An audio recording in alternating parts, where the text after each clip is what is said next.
Good afternoon students. मैं राकेश कुमार झा एक बार आप सभी का फिर से अपने इस वीडियो लेक्चर में स्वागत करता हूं। यह है कक्षा 11 के राजनीतिक सिद्धांत के अध्याय 1 का भाग 2।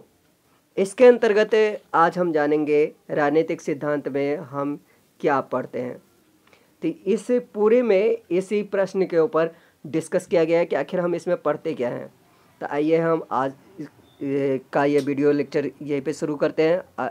लेकिन आगे बढ़ने से पहले आप सभी से मेरा एक रिक्वेस्ट है कि प्लीज़ इस वीडियो को अंत तक अवश्य देखें ताकि आपको पूरी बात समझ में आ सके। यदि हम अपने आसपास देखें तो हमें पता चलेगा कि आंदोलन, विकास और परिवर्तन हो रहा है। या तो कहीं आंदोलन हो रहा है, जैसे कि अभी देख सकते हो किसान आंदोलन हो रहा है। विकास यानी कि विभिन्न तरह के पुल का निर्माण हुआ है और भी सड़क निर्माण है और भी कई सारे निर्माण हमें देखने को मिलते हैं, मेट्रोज वगैरह बनी हैं। तो ये इस तरीके से परिवर्तन को दिखाता है। जैसे कि आप पिछली साल 10वीं कक्षा में थे, इस बार 11वीं में हैं। लेकिन अगर हम गहराई से गौर करें तो हमें यह भी दिखेगा कि निश्चित मूल्य और सिद्धांतों ने जनता को प्रोत्साहित किया है। अगर कोई एक निश्चित मूल्य हो या नीति हो तो वो क्या करती है, निर्देशित करती है। और अगर मूल्य हो यानी कि पता चले कि आखिर हम किस सिद्धांत पे चल रहे हैं, आखिर किस थ्योरी को फॉलो कर रहे हैं, तो वो हमें क्या करती है, अंदर से उत्साहित करती है, यानी कि खुशी प्रदान करती है, प्रसन्नता देती है। लोकतंत्र, स्वतंत्रता या समानता ऐसे ही आदर्श सिद्धांत है जिससे कि हमें प्रसन्नता होती है। यानी कि लोकतंत्र जनता का शासन यानी कि जनता के द्वारा चुने गए शासन, और स्वतंत्रता यानी कि आज़ादी, और समानता यानी कि ऊंच नीच के भेद का फर्क। विभिन्न देश ऐसे मूल्यों को अपने संविधान में प्रतिस्थापित कर उनकी हिफाजत करने का प्रयास करती है। जैसे कि अमेरिकी और भारतीय संविधानों में ऐसा किया गया है। प्रतिस्थापित मतलब उसमें उसको शामिल किया गया है और साथ में उसको सही सुरक्षित रखने का भी उपाय किया गया है।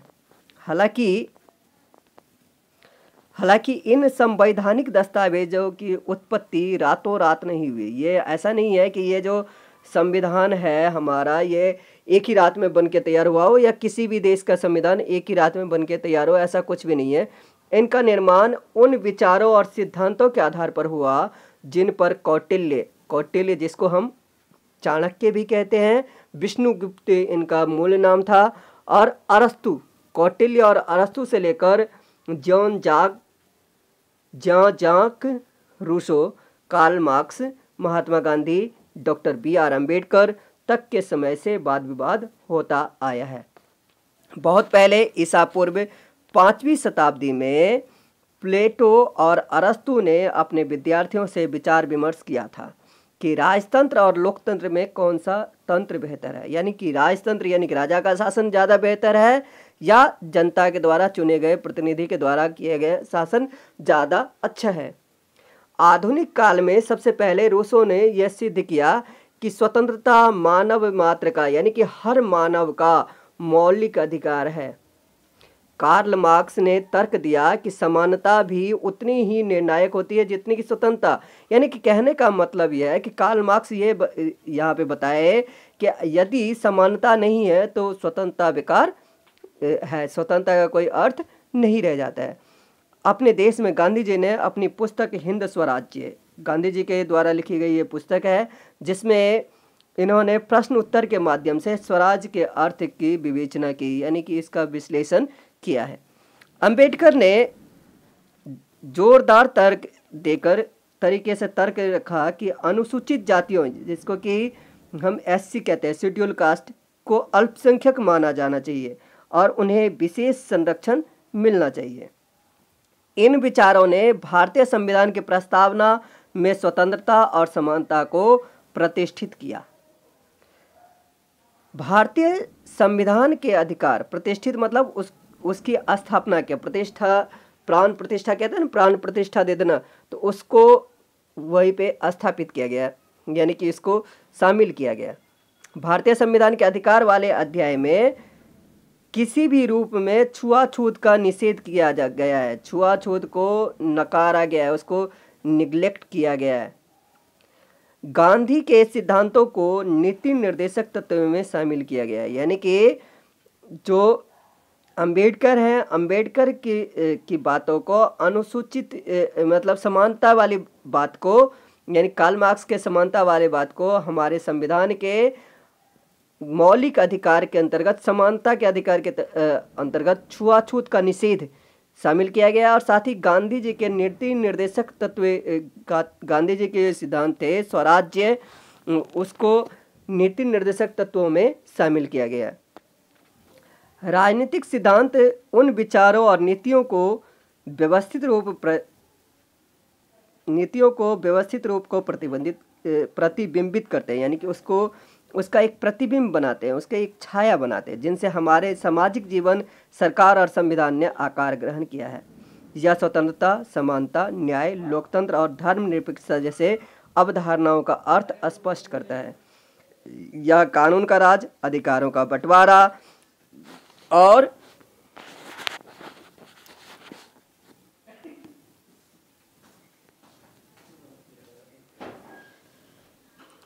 अधिकारों का बंटवारा और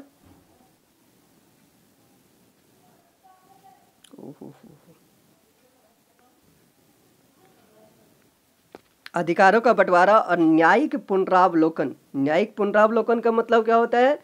जो न्यायालय के द्वारा अपने लिए गए फैसले की फिर से दोबारा जांच करते हैं, तो उसको कहते हैं न्यायिक पुनरावलोकन, जैसी नीतियों की सार्थकता की जांच करता है। यह इस काम को विभिन्न विचारकों द्वारा इन अवधारणाओं के बचाव में विकसित युक्तियों की जांच पड़ताल के जरिए करता है। हालांकि रूसो, मार्क्स या गांधी जी राजनेता नहीं बन पाए, लेकिन उनके विचारों ने हर जगह पीढ़ी दर पीढ़ी राजनेताओं को प्रभावित किया है। साथ ही ऐसे बहुत से समकालीन विचारक हैं जो अपने समय में लोकतंत्र या स्वतंत्रता के बचाव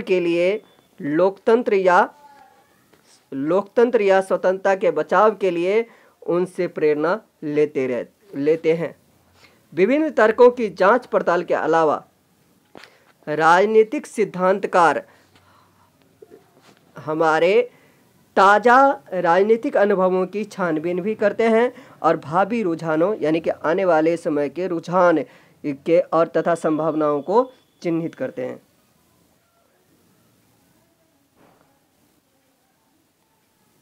अब देखिए यहाँ पे क्या कह रहा है कि क्या आप पहचान सकते हैं कि नीचे दिए गए प्रत्येक कथन या स्थिति में कौन सा राजनीतिक सिद्धांत या मूल्य में प्रयोग किया गया है। अब देखिए, जैसे मुझे विद्यालय में कौन सा विषय पढ़ना है यह तय करना मेरा अधिकार होना चाहिए, तो ये बिल्कुल राजनीतिक सिद्धांत को चिन्हित करता है। छुआछूत की प्रथा का उन्मूलन करना चाहिए, यानी छुआछूत की जो प्रथा है वो बिल्कुल ख़त्म होनी चाहिए।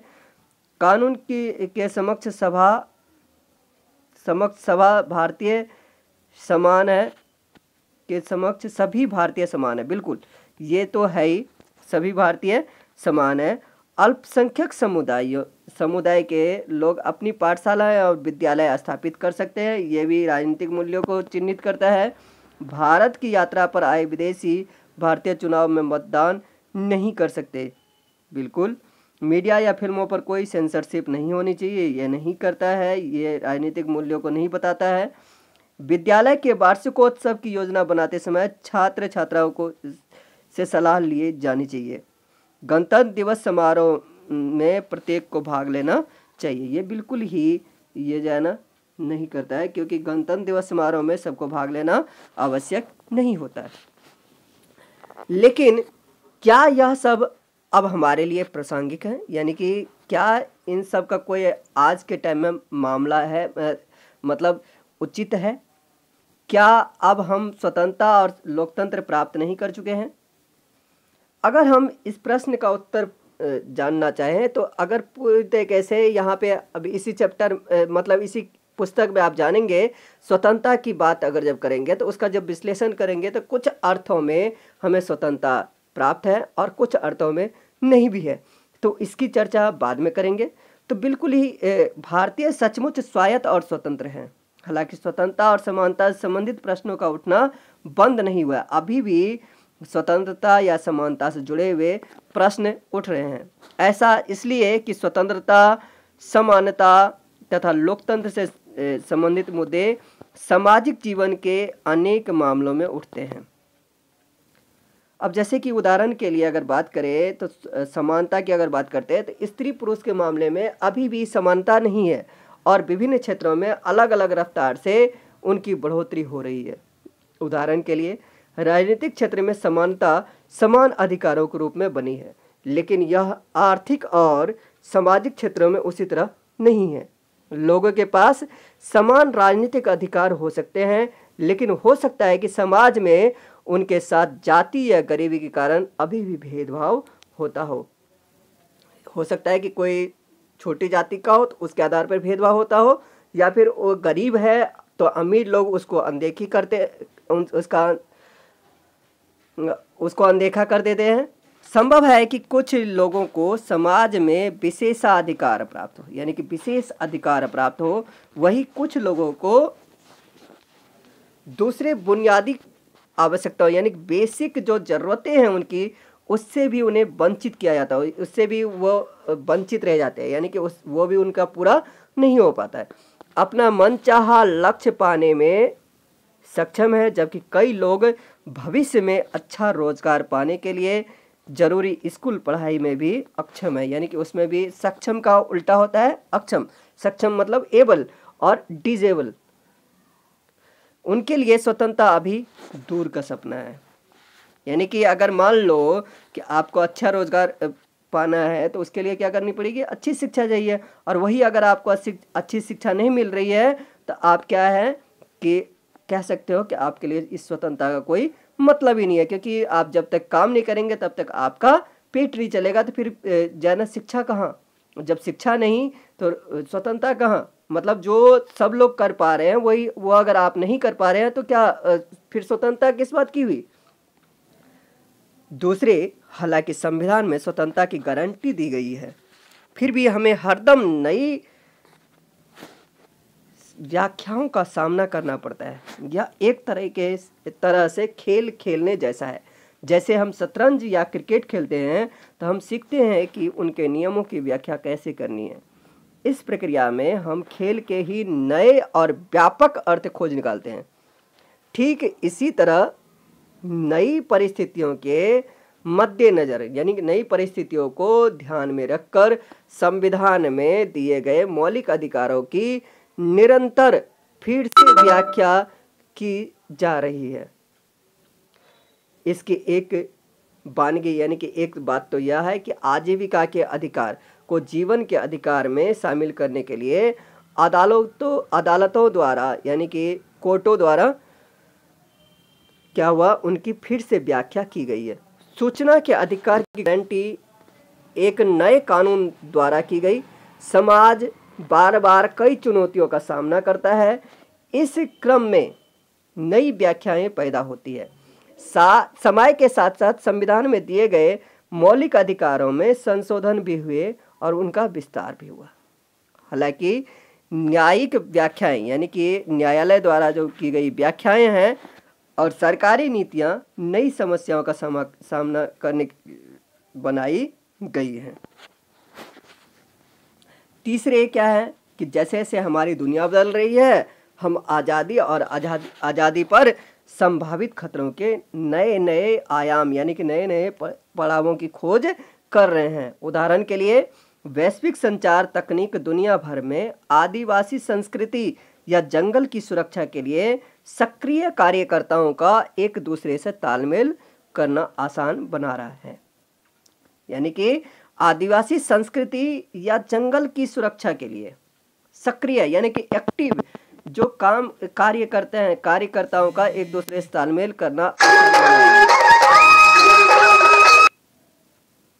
आसान बना रही है। पर इसने आतंकवादियों और अपराधियों को भी अपना नेटवर्क कायम करने की क्षमता दी है। जैसे जैसे चूंकि संस्कृति उत्पन्न बढ़ी है, नेटवर्क मतलब जैसे जैसे सूचना इंफॉर्मेशन टेक्नोलॉजी, सूचना की टेक्नोलॉजी बढ़ी है, वैसे वो तो सबके लिए बढ़ी है, इसलिए आतंकवादी गतिरोध भी इसमें बढ़ा है। इससे आपराधिक नेटवर्क भी अच्छा सुधरा है। इसके अलावा भविष्य में इंटरनेट द्वारा व्यापार में बढ़ोतरी भी तय है। इसका अर्थ है कि वस्तुओं अथवा सेवाओं की खरीद के लिए हम अपने बारे में सूचना ऑनलाइन दें, इसकी सुरक्षा हो। इसलिए यूँ तो इंटरनेट का इस्तेमाल करने वालों को नेटिजन कहा जाता है। सरकारी नियंत्रण नहीं चाहते, हमेशा जो ये चाहते हैं कि जो भी इंटरनेट के द्वारा ऑनलाइन वर्क करते हैं वो चाहते हैं कि सरकार का कम से कम नियंत्रण हो, लेकिन वे भी वैयक्तिक सुरक्षा यानी कि पर्सनल सिक्योरिटी तो चाहते ही हैं, साथ ही साथ उनकी गोपनीयता बनाए रहे, उनका डाटा चोरी ना हो, ये भी चाहते हैं। इसको भी वो ज़रूरी मानते हैं। इसका परिणाम स्वरूप यह प्रश्न उठाए जाते हैं कि इंटरनेट इस्तेमाल करने वाले लोगों को कितनी स्वतंत्रता दी जानी चाहिए, क्या करने की उनके पास आज़ादी हो। क्या आप किसी अजनबी को बिना मतलब के अवांछनीय यानी कि गलत तरीके से ईमेल भेज सकते हैं? क्या आप चैट रूम में अपने उत्पाद का यानी कि चैटिंग करने के टाइम में क्या अपने प्रोडक्ट का आप एडवर्टीजमेंट कर सकते हैं, विज्ञापन कर सकते हैं? क्या सरकार आतंकवादियों का सुराग लगाने के लिए किसी के व्यक्तिगत ईमेल में ताक झांक कर सकती है?